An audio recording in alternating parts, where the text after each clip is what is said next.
Hello Economics, and welcome to Lesson 3 here in our Unit 3 as we look at businesses and business organizations and how they operate in the market.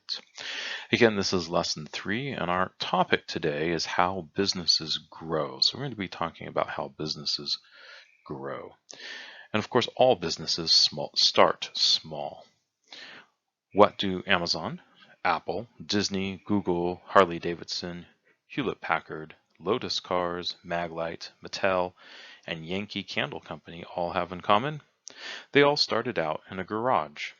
Almost all large businesses began as operations so small that almost no one could imagine their ultimate size. Steve Jobs and Steve Wozniak began the Apple Computer Company by tinkering in their garage. Neither they nor their friends believed their initial efforts would lead to one of the largest and most successful corporations in the world. How do small companies grow into large ones? And how do so many large companies continue to grow even larger? Mostly by expanding the market for their product and increasing their capacity to produce for that growing market. To expand the market, a business will have to increase spending on advertising and other forms of marketing. To expand productive capacity, it will have to purchase new capital equipment, hire more workers, increase factory and office space, and find ways to distribute its product on a broader scale. In other words, the future growth of a business depends on its present investments in all these areas. Where can businesses get the funds needed to prepare for growth? In this lesson, we will explore the possibilities. The key idea for our lesson today is that business organizations have many avenues for growth, and we're going to be looking at several of those today. And our learning objectives for today: at the end of this lesson, you should be able to explain how firms can grow by reinvesting profits. You should be able to identify sources of outside funding used for business growth. And lastly, you should be able to recognize the role of mergers and acquisitions in business growth. So let's get started. One way that any profitable company can grow is by reinvesting some of its profits back into the business. To help understand how this works, it helps to understand the income statement for a business. The income statement lists a business's revenue, expenses, and profit over some time period. To comply with tax laws, most businesses must construct an income statement each quarter. As an example, let's consider the Tutor Shop, the fictional company we've been talking about for the last couple lessons, in its early phase as a small business. We'll look at information for a 3-month period known as a quarter, because it is a quarter of a year. The business experiences the following receipts and payments in a quarter: $5,000 in revenue collected from student clients, $450 in costs for materials and services, including paper and printing costs for advertising flyers, $900 in wages and salaries for tutors and a part-time assistant you've hired, $50 in quarterly interest payments for a long-term loan you obtained from an uncle to buy a computer and set up your business, $0 for rent because you are operating out of your family's home, and $100 in depreciation for your computer. This last item, depreciation, requires some explanation. Suppose your computer cost $800 and you expect it to last 2 years. After that, you will need to replace it. In 2 years, there are 8 quarters, so in each quarter, 1/8 of the $800 value of your computer, $100 worth, is effectively used up. The dollar value of capital used up due to aging and wear in this way is called depreciation. For an ongoing business, depreciation must be thought of as an expense. Even if you don't use these funds to buy new equipment this quarter, you will have to do so eventually. We will assume that any funds you set aside for depreciation are kept within the business. Your business's income statement would contain all of these transactions as shown here. The tutor shop's profit, that is, remember, revenue minus total expenses or total costs, is $3,500. After paying taxes of $1,000, its net or after profit is $2,500. The business could grow by reinvesting some of this profit. For example, the advertising budget could be increased, or better software could be purchased to enable the business to handle more tutors and clients. This arrow here at the bottom shows that the tutor shop has decided to pay out $500 in profit to the firm's owners here. If the tutor shop is a sole proprietorship, you are the only owner, and that $500 goes to you. If it is a partnership, you and your partner or partners share the $500. If it is a corporation, the $500 is divided among the many stockholders. The remaining $2,000 of net profit is reinvested in the firm. This is the type of reinvestment that will make the business grow. While the $100 depreciation expense is also reinvested in the business, it does not contribute to growth, right? And that's this one here. That does not contribute to growth. Rather, it just covers the replacement of capital lost to depreciation. So it prevents the business from shrinking. If you don't replace your capital as it wears out, you will eventually be left with none at all. All right, our first, did you get it? What is depreciation, and why doesn't expenditure on depreciation contribute to the growth of a firm? I'll give you a moment to reflect on that, jot down an answer. All right, and we are back. Let us continue. One drawback to growth by reinvesting profits is that the available profits might be inadequate for important investment opportunities. A business with good prospects might want to spend more than it earns. If it grows more slowly, relying on the slow growth of profits, a competitor might take over part of its market. When a business wants to invest more in growth than it earns in current profits, it can obtain funding from outside sources. For a sole proprietorship or partnership, the funds might come from personal savings of the owners. Funds could also come from a bank loan. A corporation could also borrow from a bank, but it has two additional options. It can borrow funds by issuing and selling bonds, or it can raise funds by issuing and selling new shares of stock, as we discussed in our previous lesson. For example, in 2004, Google had ambitious plans to expand its internet search and advertising business. To do so, it needed to hire more researchers, programmers, marketers, and managers. It also needed more servers to handle the growth in daily searches and more buildings to house the new servers and employees.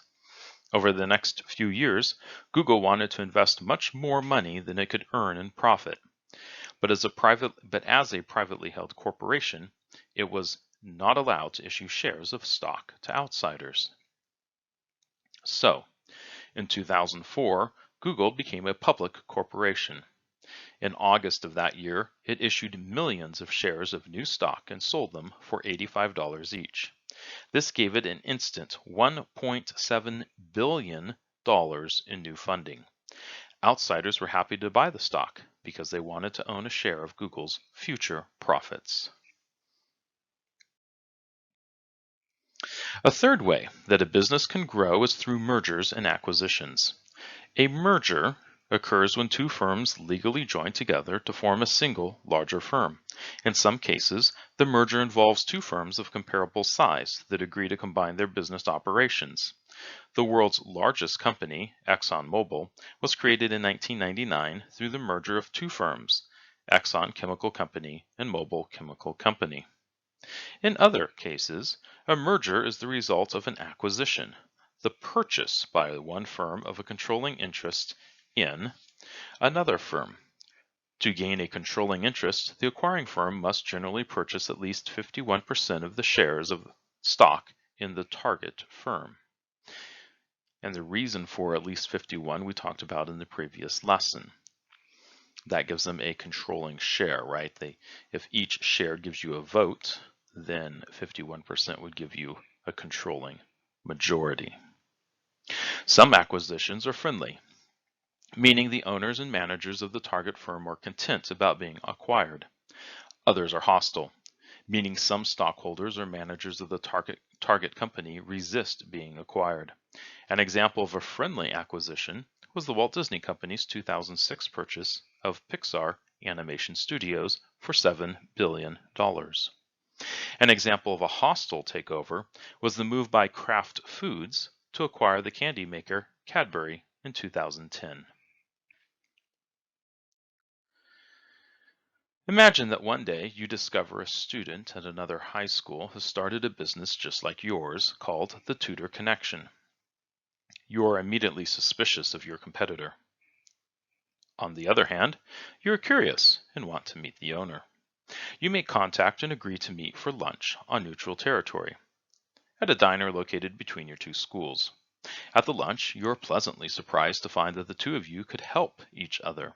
You could learn from each other's mistakes and exchange tips on management and marketing.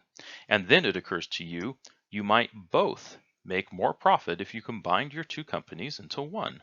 You could share software and computer equipment and avoid unnecessary duplication. Each of you could specialize in the management areas in which you excel. You could have one person manage a single website instead of two people managing separate sites. Economists call the combination you are considering a horizontal merger. A horizontal merger combines two firms that produce the same type of product. An example occurred in 2007 when Whole Foods Market, a company that owns a chain of natural food stores, acquired its rival, Wild Oats, for $565 million. An even larger horizontal merger occurred in 2002 when the pharmaceutical company Pfizer acquired the pharmaceutical company Pharmacia for about $60 billion. Horizontal mergers are often controversial. On the one hand, they have the potential to lower costs by combining operations and creating new efficiencies in production. On the other hand, they can reduce competition and lead to higher prices for consumers. For example, suppose one motive for merging the Tutor Shop and the Tutor Connection is to avoid competition that might lower the fees each of you charge for your service. Then the merger would be harmful to your customers. For this reason, horizontal mergers between large corporations are almost always investigated by the government agencies that must approve them. In the United States, the Federal Trade Commission reviews proposed mergers to determine the likely effects on competition and prices.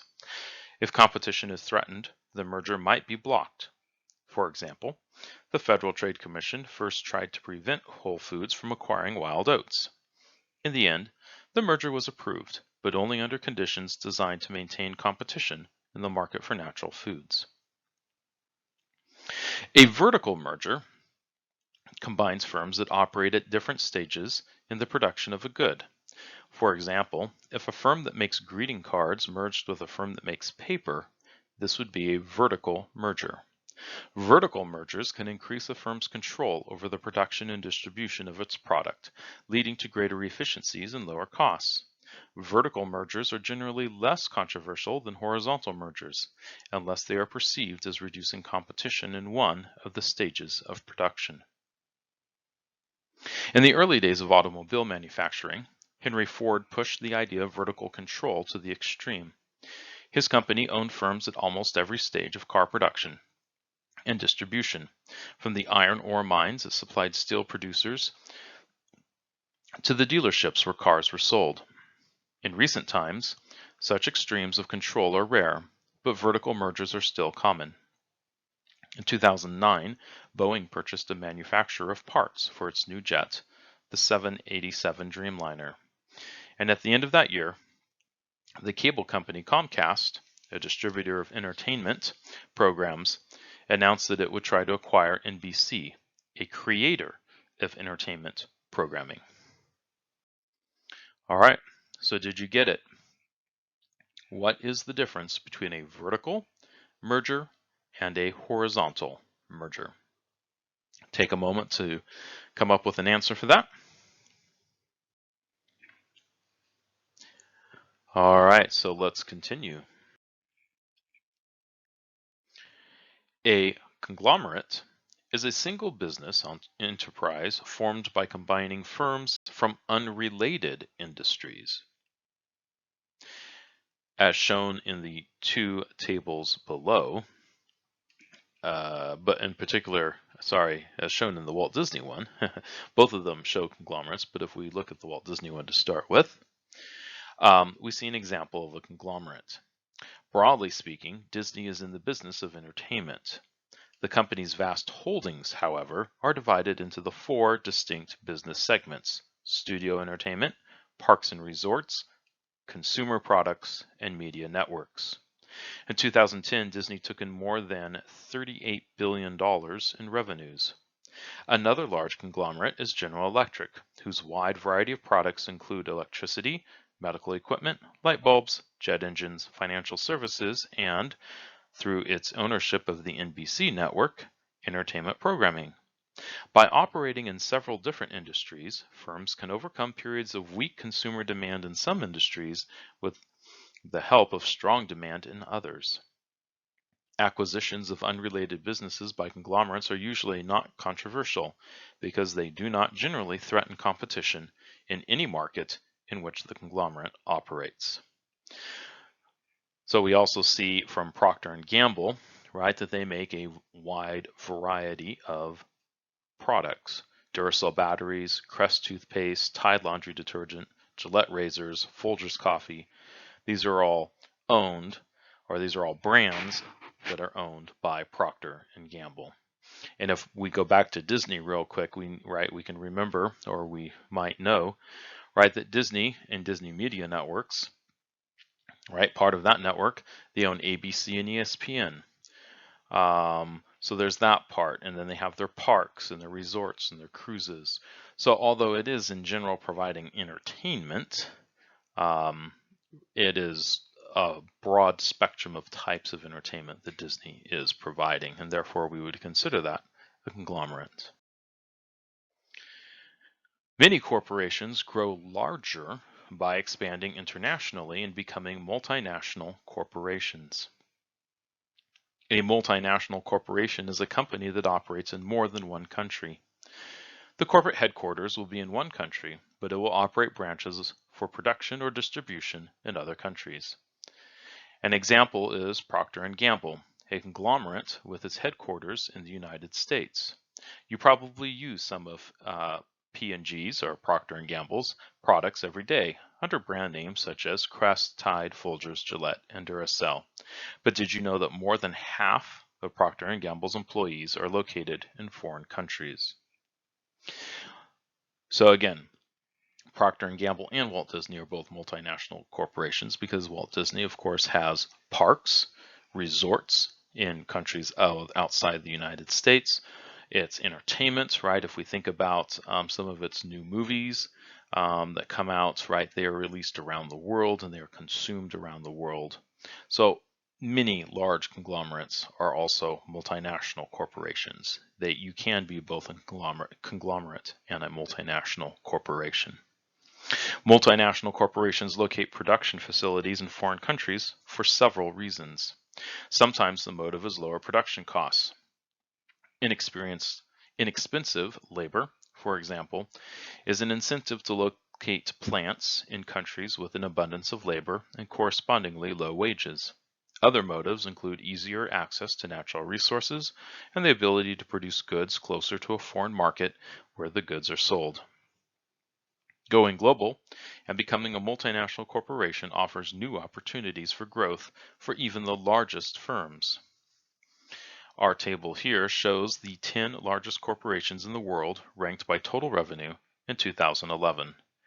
All of them are multinationals, with operations for production, sales, or both in a variety of countries. And most of these you probably recognize: Walmart, Royal Dutch Shell, ExxonMobil, BP or British Petroleum. You may not be as familiar with Sinopec Group and China National Petroleum or State Grid, but you're probably familiar with Toyota. You may not be familiar with Japan Post Holdings, but you're probably familiar with Chevron. These are the top 10 businesses ranked by business revenues in the world. And we can see that they're operating in the billions of dollars. Their revenues are in the billions of dollars. That is our lesson 3. So you now know how some of the options available for firms to grow, right? They can reinvest their profits. They can look for outside funding, simple outside funding, such as a loan, right? Either from themselves or from a bank. If they are a corporation, they can issue stocks and bonds, and they can grow. They can also grow through mergers and acquisitions. So again, that is it for today. Go ahead and start working on that concept check for this lesson. And we will be meeting tomorrow to go over any questions you may have about this lesson. Have a great day.